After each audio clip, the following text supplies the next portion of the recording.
Salam dostlar, Alım Bilim Teknologiya kanalına hoş geldiniz. Bugünkü videomuzda bal arılar vardı, käwir malumatlar size aytmakçı. Videomuza başlamadan önce kanalımıza qoşulup dostlarınız bilen paylaşmayı unutmayın. Gelin onda videomuza başlayalım. Dünyada biz yok vaatımız arılar vardı. Dünyada arıların 20 000'den uğrak görünüşü vardır. Arıların tarihi 100 milyon yıldan beri devam etkenliği bilinir. En işengir hayvanların biri arılardır.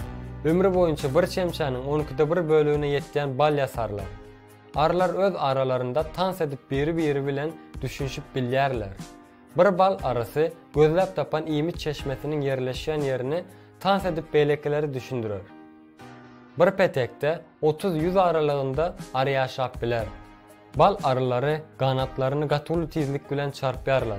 Bal arısı sekundda 230 sapar kanatlarını çarpar. Arılar vardı yeni doğru təsir malumatların biri.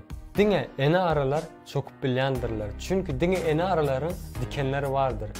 Yönü gıynandırıcı adayların biri de bu arılar çok onlarından son ölyerler. Bal arılarında 170 tane is alıcısı vardır. Bizim iyisini alıp bilmediğimiz güllerden olur balya sayarlar.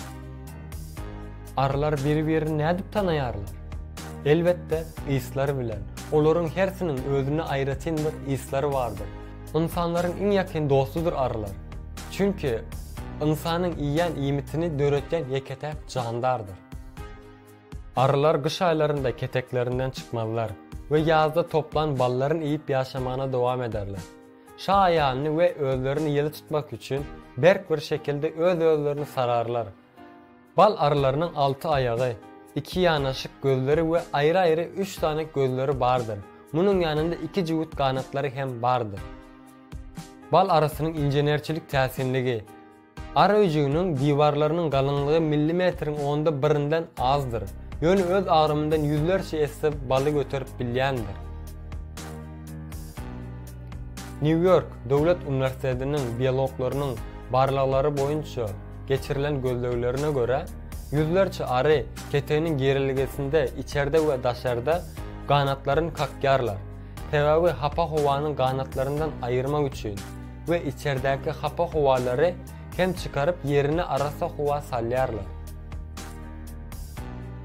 Arılar 2 kilogram bal yasamak için tahminen 2 milyon kilo konmalı bolyarlar.